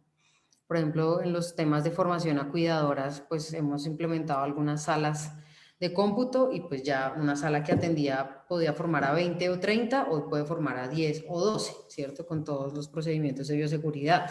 La ciudad está en cuarentenas por localidades y justo donde hay manzanas, por ejemplo, en este momento estamos en cuarentena estricta, están cerradas 100% las manzanas, así que hay millones, digamos, de líos, pero pues nosotras respaldamos, por supuesto, 100% las medidas de bioseguridad que ha tomado la alcaldía y pues eso ha sido parte de no poder haber atendido a más personas, no solo mujeres, sino a todos los beneficiarios de las manzanas. ¿Qué hemos pensado? Por ejemplo, frente al tema de la alimentación de los comedores comunitarios, la Secretaría de Integración Social ha flexibilizado esta opción y ahora pues lo que hace es llevar la comida preparada a los hogares, ¿sí? Para de alguna manera intentar pues resarcir estos temas. El programa de relevos domiciliarios es un programa pensado para la pandemia. Entre otras, no está inaugurado hoy porque ese sí lo definimos cuando ya nos dimos cuenta que esta era pues, la nueva realidad y por eso se va a inaugurar a mitad de año. Es un programa que va a los hogares y no es, digamos, lo ideal, pero digamos, está pensado en el marco de la pandemia, va a los hogares y releva en los hogares a las mujeres de las tareas de cuidado. Por supuesto, nosotras tenemos una concepción de fortalecer la infraestructura pública y la infraestructura social, pero bueno, este es un programa, digamos, subsidiario al sistema que nos permite en el marco de la pandemia, por lo menos, hacer contingencia, pues dado que sabemos aquí todos los aumentos de los tiempos de trabajo de cuidado de las mujeres al interior de los hogares. Y finalmente, pues vi una pregunta, no me la hizo Alma, pero pues voy a aprovechar y voy a responder sobre los retos más duros del sistema. Yo realmente creo que hay muchos retos, estoy de acuerdo con Patricia, un sistema de cuidado no se monta en una vigencia, ¿no? O sea, en 4 años no se monta un sistema de cuidado y eso ha sido pues parte de nuestra explicación todo el tiempo con el Consejo, con los movimientos que creen que esto es en 1 año. Nosotros implementamos 2 manzanas del cuidado en 8 meses, ¿cierto? Creo que hemos hecho unas cosas contrarreloj impresionantes mientras diseñábamos la política, implementamos, bueno, en fin, pero yo diría que de verdad pensarse los servicios estatales de forma integral, armonizada y articulada, eso que para muchas personas parece ser menor, ¿cierto? Solo la articulación es un gran reto. O sea, uno de los problemas que hemos tenido, por ejemplo, en las manzanas del cuidado, es que tenemos muchos servicios para las cuidadoras. Por fortuna, hemos logrado persuadir a muchas entidades del distrito a que enfoquen sus servicios o aumenten sus servicios centrados en las cuidadoras como sujetas principales de esta política.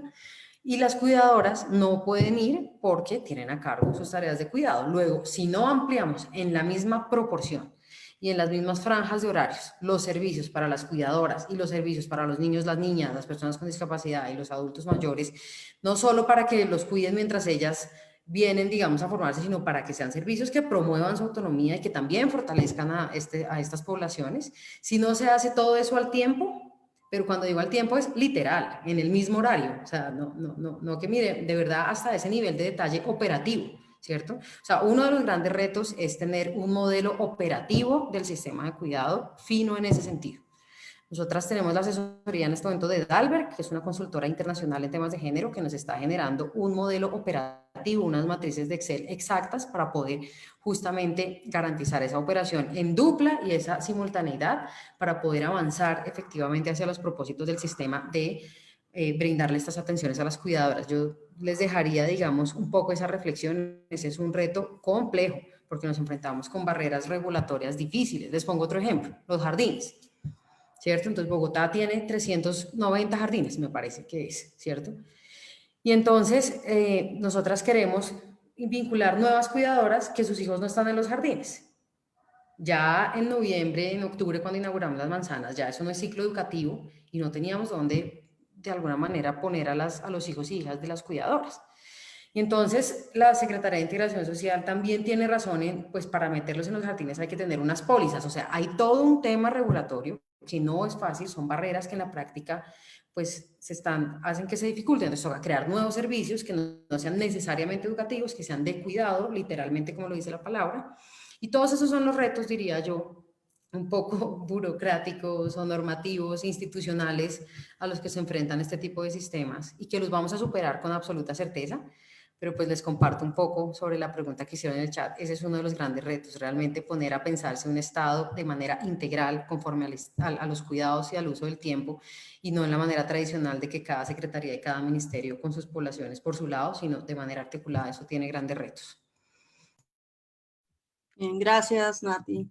Entonces continuamos con Sonia. Sonia, aprovecho pues que vas a cerrar un poco esta última parte del diálogo para que tal vez nos comentes o hagas un poco más de refuerzo, porque en todas las cabezas y en todas las preguntas que se han hecho está este tema de los retos que tenemos por delante para ya sea continuar con estos sistemas de cuidados nacionales o consolidar los distritales.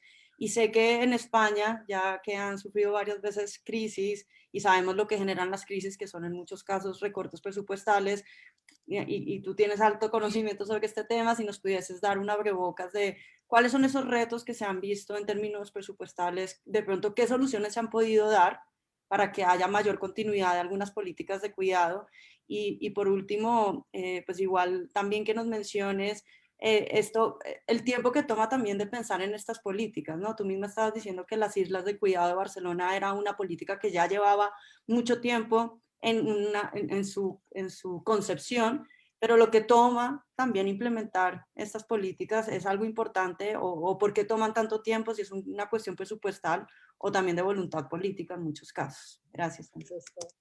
Perfecto, perfecto. Tengo algunas, intentaré ir rápido. He visto también otra pregunta muy interesante y muy pertinente en el chat, así que voy a comenzar por la percepción del copago. Yo diría que los sistemas de copago nunca son bienvenidos, ni la percepción es de eso de decir gracias a un sistema de copago. El problema, sobre todo, viene cuando el copago no es neutro y genera desigualdades, genera inequidad social, ¿no? Nosotros también en la ley de dependencia tenemos 3 grados de personas dependientes y no obstante, a pesar de que la ley de dependencia establece el principio de progresividad, muchas veces no funciona tan bien como debiera. En ocasiones se está penalizando a las clases con rentas medias bajas, sobre todo en términos relativos, el porcentaje de renta de una persona usuaria para el copago de un servicio es mayor para las rentas medias bajas que para aquellas que tienen rentas medias altas. A veces nos encontramos con casos de las personas usuarias pueden llegar a tener que aportar generalmente, muchas veces incluso la totalidad de su renta, si son personas jubiladas, y a veces tienen que hipotecar o poner su vivienda a la venta, su patrimonio, en caso de que lo tengan. Así que, bueno, complicaciones de los sistemas de copago.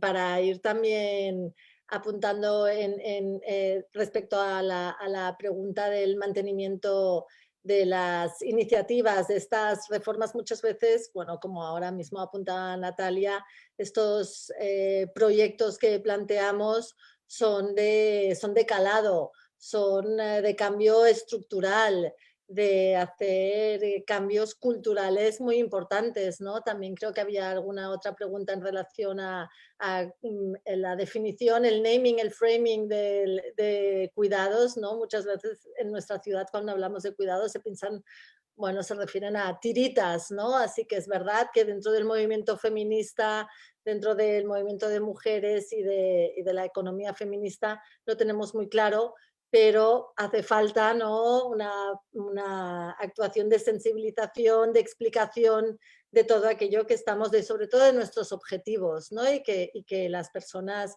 y que la ciudadanía vea cómo una determinada política nueva, hasta el momento, que había estado totalmente excluida de la agenda política, tiene una relevancia fundamental en sus vidas, ¿no? Y esto también forma parte de nuestras responsabilidades estando en los espacios institucionales y públicos, ¿no? Igualmente, creo que era también Natalia que comentaba que estaban pensando en hacer una norma. Nosotras en el mandato anterior, que fue pues esto, el primer mandato de nuestra actual alcaldesa, lo tuvimos muy claro, hicimos una norma, también es un reglamento de equidad para poder mantener esos cambios estructurales que estábamos llevando a cabo, como la creación de un departamento de cuidados y de otro tipo de actuaciones, es decir, también la creación de organismos, de instituciones ad hoc o generalmente con voluntad de permanencia muchísimo mejor. Así que regulaciones, normas, ya sabemos que nuestros programas, nuestros proyectos, nuestros planes son muy importantes, operativizan, los necesitamos, son hojas de ruta, pero soft law. Y la soft law pues tiene un plazo determinado de caducidad, mientras que una norma es mucho más difícil, puede asentar las bases y es mucho más difícil encontrar una agrupación de voluntades generalmente políticas que quiera modificarla, ¿no? Así que en el momento en el que la has podido aprobar, estás asentando las bases y es mucho más complicado derogar una norma que no un proyecto, que no un plan, ¿no? La compañera de México, Marta, estaba también aludiendo a los pactos de Estado, involucrar siempre al máximo número de partidos políticos en este tipo de decisiones, de proyectos, de cambios estructurales que muchas veces también van a poner un poco en jaque a ciertos intereses, a privilegios existentes, ¿no?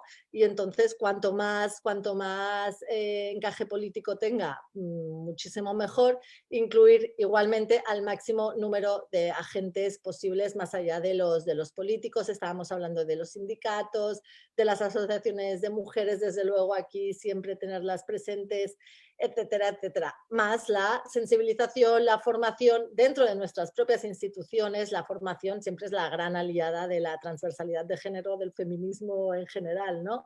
Sensibilizar y formar sobre todo a quienes tienen que desarrollar también esas políticas, ¿no?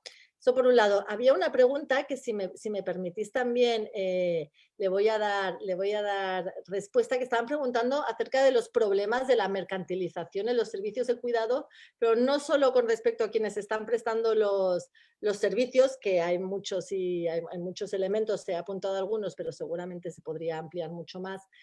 Y también las maneras de intervenir y de poder mejorar, ¿no?, esa precariedad que muchas veces están sufriendo, sino esa cómo la mercantilización puede tener un impacto en las personas que requieren de cuidados, si he entendido bien. Bueno, nosotros acabamos de pasar en el Estado español, estamos como todas en una crisis sanitaria, económica y social, y la pandemia, sobre todo en un principio, se cebó gravemente en las residencias de ancianos y de personas mayores. Y ahí, bueno, ha significado para muchas de estas personas que estaban en las residencias la muerte directamente. Ahora mismo no tengo las cifras, son fáciles de conseguir, ha sido dramático. Y en gran medida las residencias están fuera de, no sé si en estos momentos en la ciudad de Barcelona tenemos como 60 residencias de personas mayores, igual son algunas más, tan solo 4 son municipales, es decir, tan solo 4 son públicas. Aquí entra ese juego del copago de la ley de dependencia y ha sido devastador lo que ha ocurrido sobre todo en las residencias de personas ancianas, tanto de Cataluña como de Madrid. Estas dos comunidades autónomas también durante mucho tiempo han tenido cierto tipo de gobiernos que han promocionado la privatización de servicios públicos, los servicios sanitarios y los servicios también de cuidados y las residencias. De hecho, ha llegado incluso Amnistía Internacional ha puesto el caso de cómo, bueno, está denunciando el caso de las residencias de ancianos porque se han vulnerado derechos fundamentales de las personas que allí han fallecido, ¿no? Y así que, bueno, es muy importante tener esto en cuenta, ¿no? Así que el papel del Estado es fundamental en estas cuestiones. Y Alma, lo que estabas comentando también para poder hablar hacer algún apunte sobre esos retos que comentabas, las alianzas. Esto que estamos haciendo aquí ahora entre nosotras, aprender, comentar, seguro que alguien estará tomando acta y estará viendo, ¿no?, cuáles son aquellos modelos que nos sirven. Es verdad, también lo comentábamos, la heterogeneidad y cabe y es necesario contextualizar en cada una de las ciudades, en cada uno de nuestros estados, son absolutamente diferentes, pero al final hay muchos elementos que se repiten. Yo quiero saber exactamente lo que estaban haciendo en México con la contratación pública, ¿no?, que nos comentaba ese ejemplo concreto. Así que estar siempre enredadas, ¿no?, y vinculadas y conocer, y con esas alianzas estratégicas que necesitamos, ¿no?, para hacer frente a los recortes presupuestarios. Pues también eso, estar ahí presentes para intentar que no afecten en la medida de lo posible a las políticas de género, a las políticas de igualdad, a las políticas de violencia en estos momentos.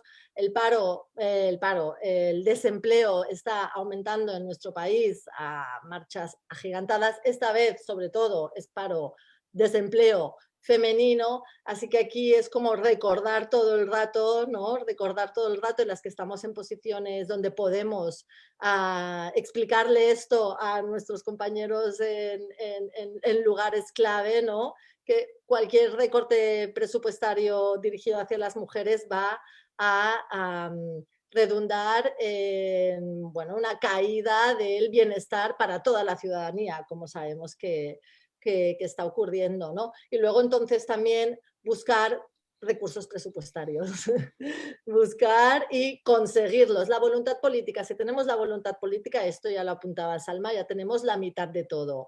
Pero en estos momentos donde también hay, diría yo, no sé yo si está ocurriendo igual en América Latina, como mínimo en Europa, sí parece que por ahora va a haber no sé si un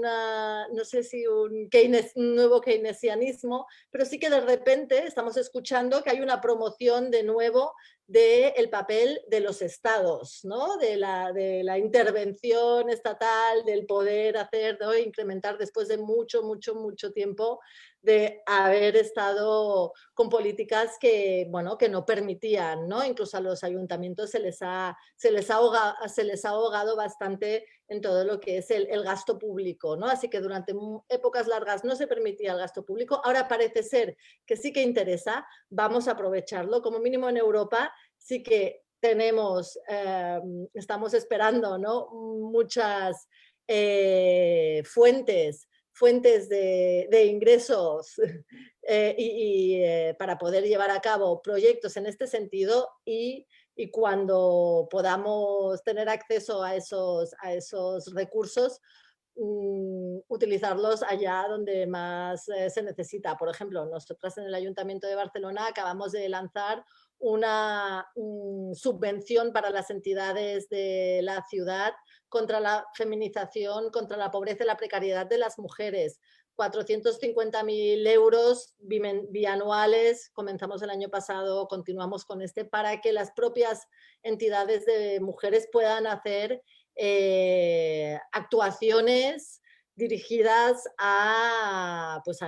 el empoderamiento de las mujeres, a su ocupación, a su autoocupación, etcétera, etcétera, ¿no?, desde esta perspectiva. Y eso, cuando haya, por ejemplo, en el Estado español, como antes no he podido comentarlo, pues sí que lo diré, sí que parece ser que están queriendo que gran parte o parte de los fondos europeos para esta recovery, ¿no? de esta situación de pandemia en la que estamos, vaya dirigido a una nueva economía de los cuidados. Y se habla de hacer que se puedan generar de manera estatal, es decir, que haya empleo público para 300.000 personas en este sector. Seguramente el potencial existe, así que vamos a intentar que se haga realidad. Muy bien, pues muchísimas gracias. Voy a disculpar a Alma, que tuvo problemas de conexión, estaba con la conexión muy inestable, entonces no pudo estar con nosotras hasta el final del conversatorio.